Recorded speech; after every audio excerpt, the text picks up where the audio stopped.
Welcome to People Like Us, an exploration of how people like us live. Each week, the conversation explores culture, creativity, wellness, lifestyle, and the evolving meaning of luxury on the rock, that is Jamaica. In today's episode, we're super excited. We explore the power of Jamaican storytelling through film and how cinema shapes the way we see ourselves and how the world sees us. From independent filmmaking to internationally acclaimed productions, Jamaican filmmakers are creating stories that challenge stereotypes, celebrate identity, and preserve culture for future generations. Joining the conversation today is, drumroll, filmmaker Storm Saulter. Respect, thank you. Nice having you, Yeah, Storm. man. Thanks for having me. Yeah, man. How has growing up in Jamaica shaped the whole outlook to storytelling? Well, every neighborhood have them storyteller. Yes. Any little set of people. Yes. Any place where people congregate. There's a storyteller. There's someone who tells stories, who loves to tell stories, and I always tuned into that. And maybe in a way I have a bit of that, but in a different way. But like, for example, one of my older brothers, Scott Saulter, him is like one of them man that will tell a story.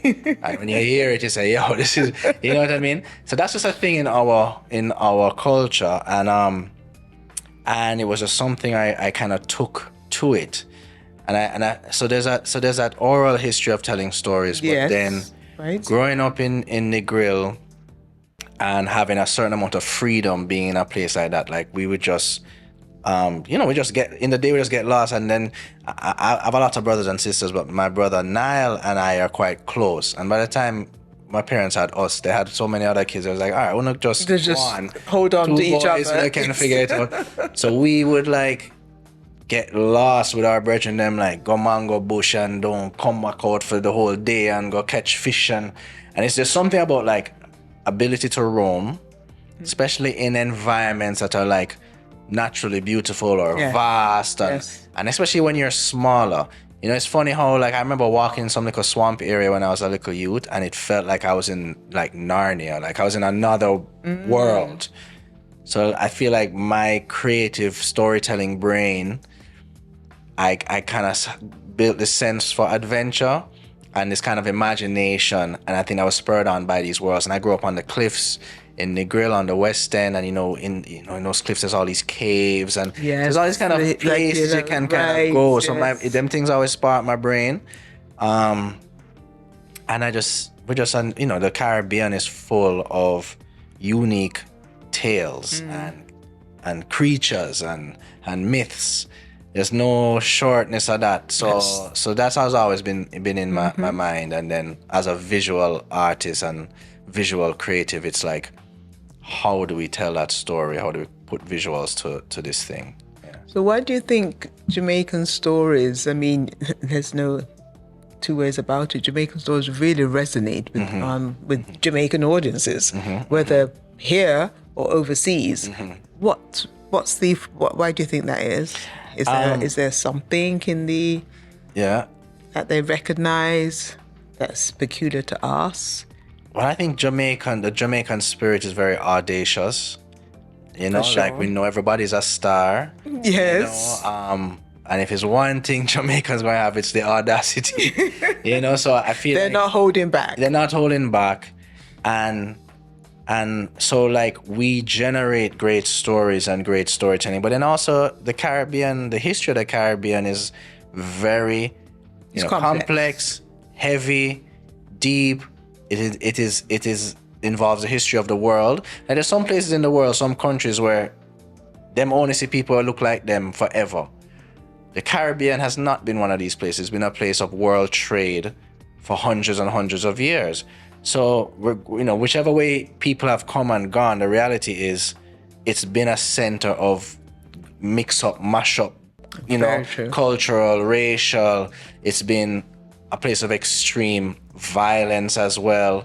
And therefore, and then also a place of like an uprising. Like people, one of the reasons them fight Haiti, because when Haiti fought for freedom, that story of rebellion could not catch on. And that's one of the reasons that's why sometimes people say hating on them, say, oh, this place. It's like, yeah, this is a place that's been going through it for hundreds of years because they had the bravery to rise up and do it. The audacity.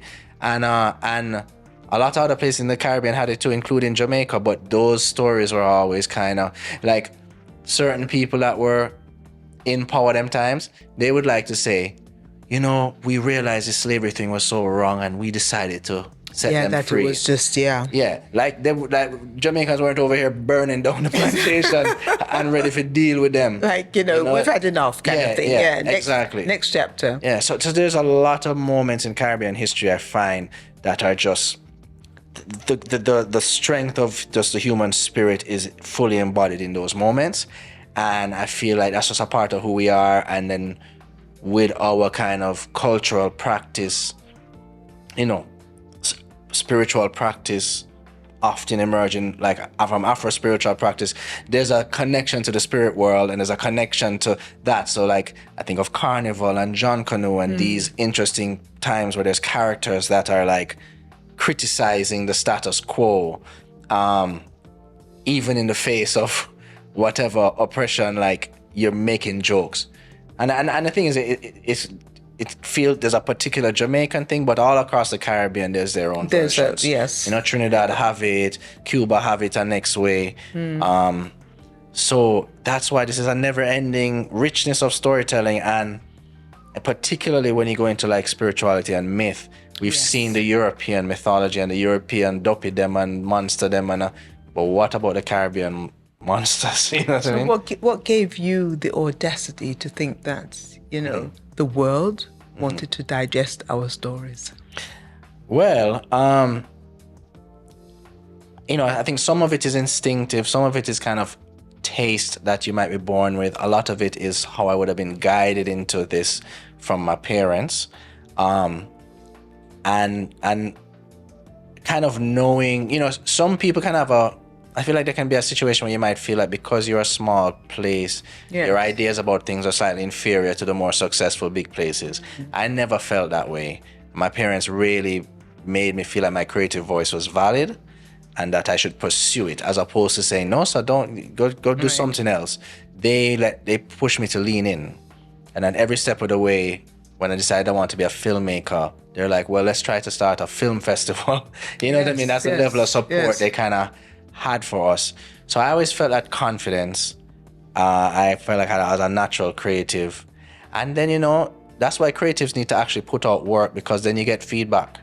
And then you leaned in. Yeah. And yes, indeed, you put out work. What was that first work that you put out, and what kind of feedback did you get to allow you to say, yes, I'm going to continue? I mean, early days, it would have been like drawing, painting, photography. Okay. You know, that's early, like Little Picnic days, you know, and growing. And what led me kind of to filmmaking was like photography led to cinematography, led to directing in a way. And I used to love taking pictures. And growing up in Negril, which is a tourist town, you always get them because the disposable cameras, 24 shots, and then you go get it developed. And I used to get that as gifts, and I used to really like it, so I'd always ask for it. And the beauty of that is, it's not like digital photography where you can see what you're taking. You don't know what you're taking. So the process had to wait. You had to wait and you had only so many shots. So they really had to count. So it got into my head this idea of like the right shot, not just bam, bam, bam. Not just documentation, framing. You know what I mean? Controlling the narrative within the frame. So that was the early days. And then I was always making art. And at some point I just realized cinema is like the ultimate art form. It encompasses so much: performance, architecture, music, obviously speech. It informs. There's everything inside the ultimate art form. And I just said, well, I want to then direct that. I want to be that. I want to wield that brush. You know what I mean? And I moved in that direction. My first feature film was Better Must Come. Yes. Tell us about that though, because I mean, you just say it kind of flippantly, but I mean, when you think about Better Must Come as a first, not too rusty at all as a first. Yeah, you know, for real. I think there's power in it because it addressed truth. Yes. That was buried. You know, I remember going to high school in Jamaica. I could tell you about all kind of British wars in history class, and I couldn't tell you about Jamaica's post-colonial history. Absolutely. In fact, his music made me know about it, like Green Bay Killing, that song, Green Bay Killing a Murder. Whoa! Oh Lord, it's a famous dub song. I don't know how to do it justice. I didn't know you could sing, Storm. Not really, but it was one of them tunes that was so kind of strange. It stuck with me. And then I was reading a lot about geopolitics, Cold War, and I was reading about this happening all over the world, all over the region. And in my research, I was like, oh, this happened in Jamaica. Yes. I didn't know Jamaica was destabilized like this. I didn't know the CIA were here, and then the Cubans, and then I didn't know it was playing off because in the history of the Cold War, we're not even a major chapter, the Jamaican experience. Chile would be more so, and all over, but so that was a big like, wow. And then I realized this has so much to do with why we are where we are. So I felt like this is an important story to tell. And I've always been interested in drama, crime drama, So it just kind of all aligned, and I studied newspaper archives and pulled from the headlines and created kind of my own characters to weave them through a story based on a true story. It was a period piece, which we made with hardly any money, which is on its own set of thing. But I was so driven that I wrote it, I directed it, I edited it, right? And I shot it. Big budget, and you shot it. Yeah. So, but them I could have do anything. I could put on a Steadicam and run for hours, and I don't know, I couldn't do it now. But I just had a certain drive. And obviously it's a team sport, so I had a really driven, passionate team around me as well. And we just came out the gate swinging, and the cinema that influenced me, as much as Hollywood cinema influenced me, seeing films like City of God from Brazil and that whole wave of films from Mexico, Amores Perros, Y Tu Mama Tambien, I was like, oh, that story could take place in Jamaica. Absolutely, yes. And it's those realizing, I go, okay, I don't need to do this American thing. So how did you kind of, get to see those? Did you make a deliberate, was it a deliberate I research? I researched, right? I always loved film. I had the opportunity to go to film school, to the Los Angeles Film School, which was great. Okay. And while I was there, I would go into Blockbuster at the time, when there was still a Blockbuster, and there was always a foreign film section. Days. Yeah. Yes. And I often didn't know the films, so there was a lot of discovery going on. Okay, so gotcha. I'd pick up films from like Hong Kong directors, other Latin directors, and I would just kind of discover a type of filmmaking that we don't really see, because us being in Jamaica, English-speaking Caribbean, right under America, we get in Hollywood. That's correct. So seeing world cinema opened up my eyes to what was possible, And I think even now we see so much American cinema, and I'm not trying to hate on it. It's some of the best filmmaking in history, of course, leaders in the field, but like, we don't see ourselves in it all the time, and that's why making Jamaican films that celebrate the Jamaicanness is so important. It's so important. So important. Because then you give people the okay to do that and to elevate the thing to a level and say, oh yeah, no, this is relevant. And now I think, I was at the the premiere, and I heard that this film is a new frontier. Yes. So how does it? I mean, you've been a journeyman, as it were, right? You've been in it. You've stuck. So how did that make you feel to know that finally, not as much money as the industry would need, but at least there's support, there's muscle there. It's good. It's what's necessary. It's what is necessary. And what I loved as well is that members of government, the Prime Minister, other ministers sat there and became viewers. Them forget.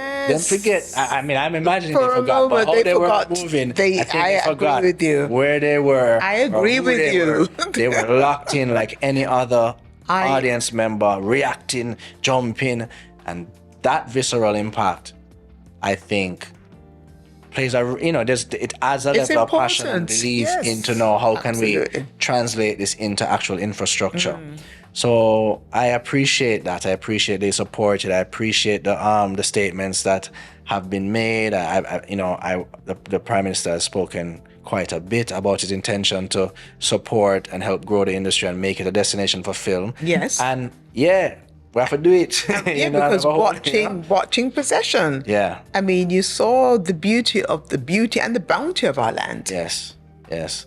So that was really, I mean, how hard was it to actually get them to come here and do it? I guess it's part of the storyline, so it kind of worked. To get who to come? To get the film, the writer to film it in Jamaica. I mean, I know that there was obviously the Jamaican influence, etc., etc. But how hard do you think it is to look at Jamaica as the destination for movies? A lot of people want to shoot here, actually. Oh, really? A lot of people want to shoot here. There's been quite many productions that should have been shot here that ended up going to other places because there were better incentives. Because at the end of the day, it's a business. The magic of filmmaking can allow you to make things in many places. You don't have to go a place. That's true. Right? So producers will say, we can save 20% of our budget if we go here. It might be set in Jamaica, but if we go to this place, it looks enough like it, and we can save X amount.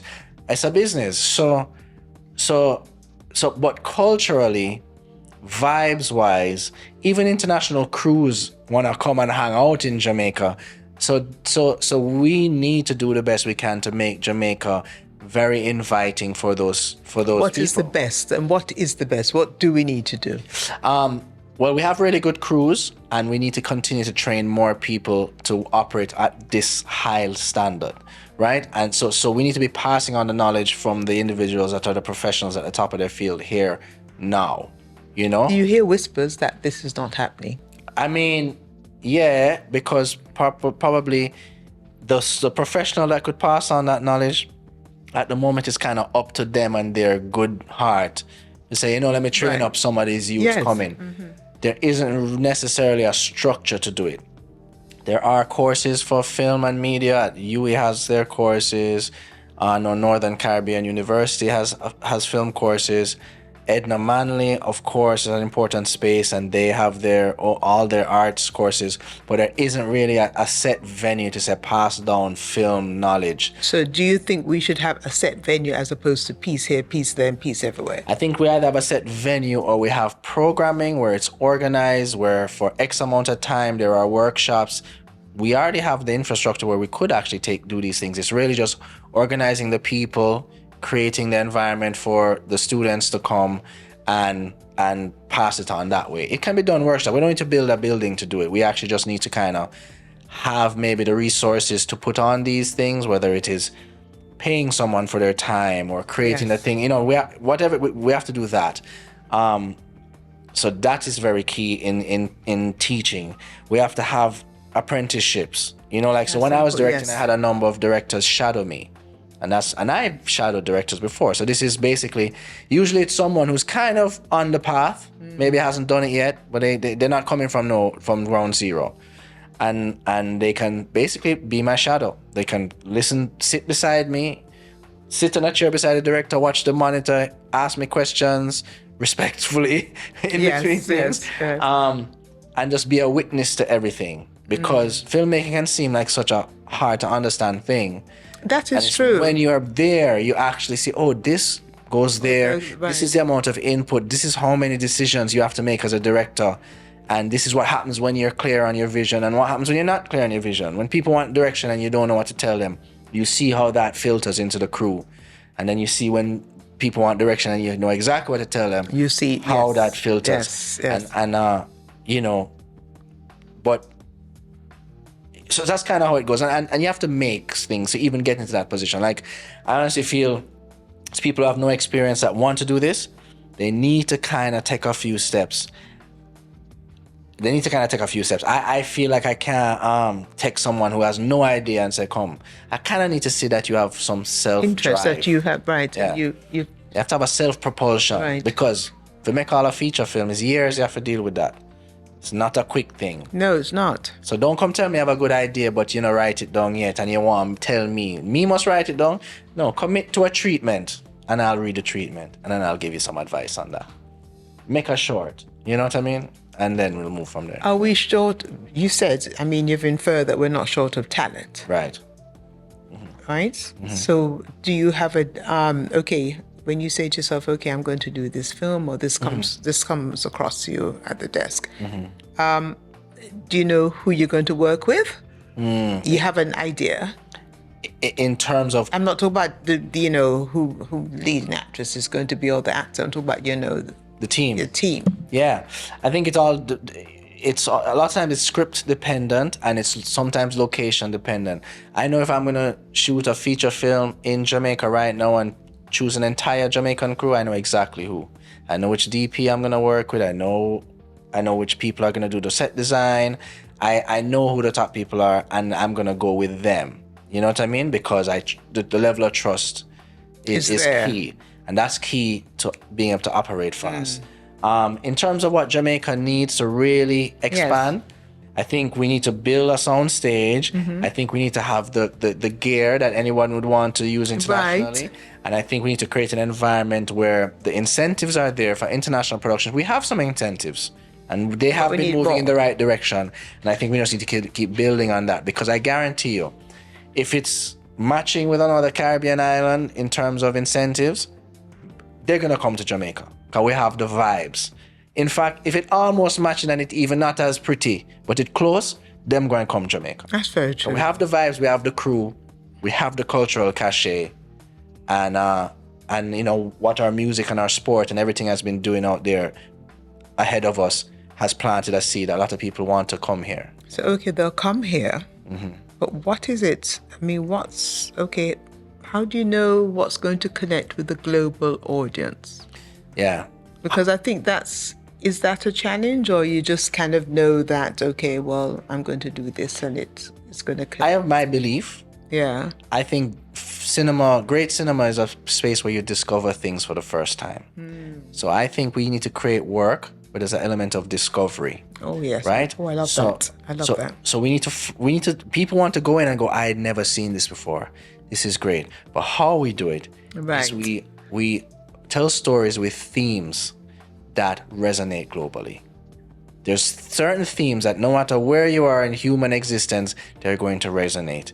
The most isolated village in Central Asia, as different as it might be to the most isolated village in Central Jamaica, the specifics of each place, they will always be kind of a universal energy for family, of redemption, you can boil it down to these larger themes. And I think what we need to do is tell very culturally specific stories, but global themes that you can resonate with wherever, and that's the bridge to bring the viewers into a certain amount of discovery.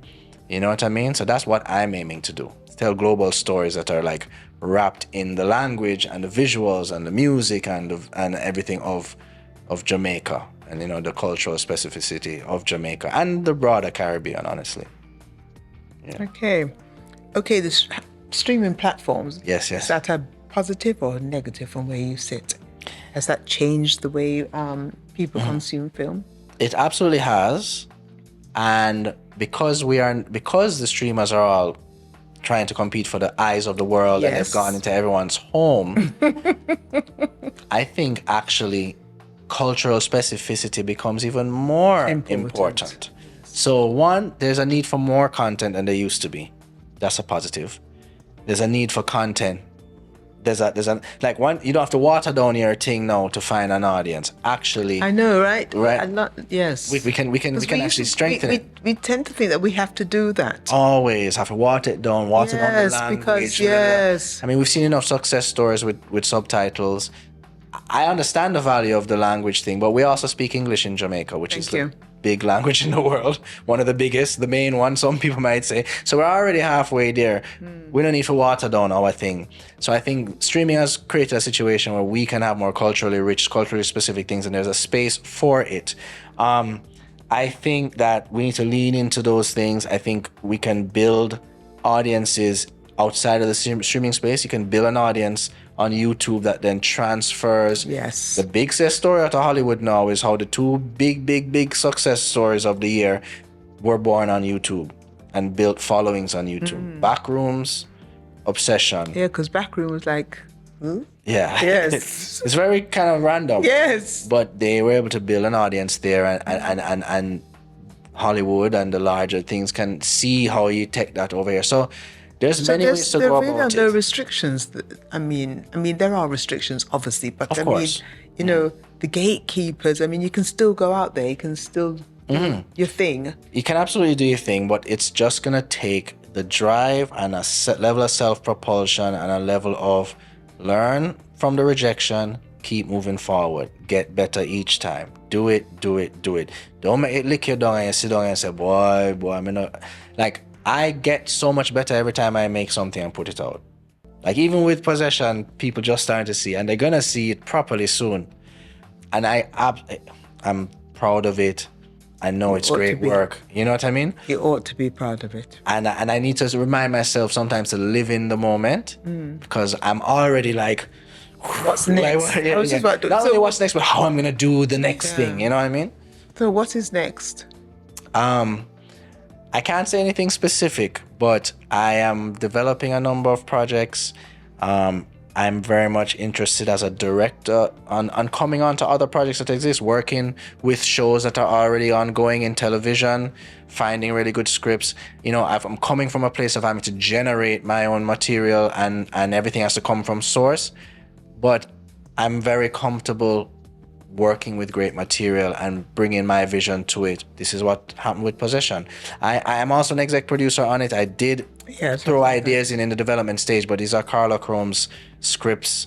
They went through quite a bit of development. They're super powerful, and I love coming into a world that's been established and then it bouncing off of my brain and me bringing all my ideas into it, and that's when I think the best work comes, you know? Patience is obviously something that you have taught yourself to understand and to deal with. But what's your advice to, young people don't have patience. They want it, as you said, they want it now. They want you to do the treatment and Storm, yes, I said this, that kind of thing. Yeah. What's your advice to them? Because they might not have the it takes a long time to develop a film. So how do you eat in the meantime? Oh yeah, I mean isn't that the and reality? I might seem patient, but I've had to try to teach myself it. Right. There's a lot of time of frustration, because you know what you can do, and you're like, why doesn't everybody see what I can do? And why are they questioning? I've gone through all of that.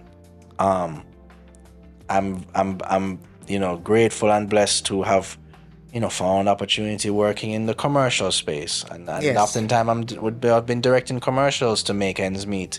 Another industry which is being heavily squeezed, because right now, it's like a race to the bottom. Everyone's trying, how can you make it cheaper and cheaper and cheaper? Yes. And now we have AI, so who else can we cut out? And I feel it from the Jamaican film industry, because there's a lot of film professionals that was a more comfortable space, and they're being squeezed out now because companies are saying, how cheap can we? I mean, it's capitalism. Capitalism is always trying to find a way to make the biggest profit, and if you get squeezed, you'll get squeezed. You get squeezed at this, and you can't tell them it's their responsibility, because they're just trying to sell a product. Yeah. So if I can market my product easier, so I understand where they're coming from. However, I mean, the robots are not gonna have better ideas than the humans, and I hope that industry can build and survive, so our filmmakers can find the work in between when they're making their short film, in between when an international TV show comes or a movie comes that they can work on.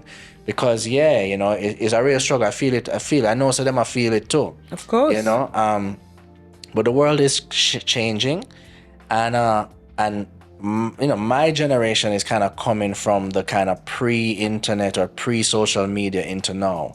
There's a new generation that born into that. Yes. And they are equipped in certain ways, in positive and negative ways. And they might find a way to kind of thrive in the space too. And I think people need to, one, if you're passionate about something, you believe in it, the universe does have a way of aligning in your favor. You just have to step towards it with confidence, have some faith, be smart. Don't quit your day job before the thing takes off, right? But don't deny your passion for that day job. If you know what I'm saying. If you really want to do it, it ain't gonna be easy. Find a way. You hear about these success stories, somebody roll out of bed and somehow I know, right? bust away, and you're like, Somehow that's how it's just- gonna work. Not everybody is Not that everybody. fortunate. I felt that way because I knew I was talented when I was very young. I say, yo, things sell off and I'm gone, and I'm still here just trudging away bit by bit, but getting there. As a filmmaker, Storm, what's next? What does the world want next? I mean, as you said, apart from cutting costs and there's AI and the commercial viability of things, because at the end of the day, it's about the money. Yeah. It could be the greatest film. If it's not knocking the box office at the weekends, nobody cares. So what is the world looking for next so that we in Jamaica can ready ourselves for that? It's hard to get specific, but I'll tell you this. The investors and the people who take the risk don't know what they're looking for next. You would think that you'd go into these spaces where films are made, where a strong industry, and these would be risk-taking people who want newness. They're actually extremely risk-averse. And that is why you keep seeing sequels and comic book things, because they think, you know what, this has a following, this is a more of a guarantee. And that's honestly where the people looking for the next thing, their head is at what worked the last time. So what works, what the world is looking for is a thing they haven't seen yet. So originality, discovery. People might say nothing is new under the sun. Okay, there might be some truth to that. But There's you can certain tweak it. pillars of storytelling that are throughout time. How do you take those principles of storytelling and apply something completely new and fresh cinematically on top of it? And that is what the world is looking for. It's looking for the thing that they haven't seen. And that's always where my head goes. I kind of want to make certain things. I love espionage, I love action, I love all these types of themes. But people have done it really well. What am I going to do in that space that is very new, very unknown? And the reality is there's a lot of unknown. And I think being in the Caribbean, we are a place where not everywhere is like us. We're very rich culturally, very mixed up. These are actual advantages to pull from. You know what I mean? These are things to pull from, not to think we have to dumb down. It's how do we lean in? Lean into what makes us very much ourselves. And I'm not saying that because it sounds nice. That's actually what you need to do. You know what I mean? Look at Sinners. Such a successful, such a great project. Ryan Coogler are the boss. And look how that just take away. And of course, there's been vampire films before. Of course, right? yes. Has there been one that has leaned into the kind of spiritual practice of the Deep South in America in this way? Has it expressed like the spirit of, like how the music transcends? Like nobody has really done that. And what did it do? To me, it's the film of last year. Absolutely. You know what I mean? Whether them get the top award or not, it's the one. That's the one. And it wasn't the one. It was the one because he looked at a framework and he built newness on top of that framework and said, see it here, boom. And now that's the right move. Well, the luxury of storytelling, the luxury of a Storm Saulter on the rock. What's the word looking for next? Well, I think we just heard it. I definitely think we just heard it, because who better to tell a Duppy story than the Jamaican? People Like Us continues. Thank you, Storm. Thank you. Respect.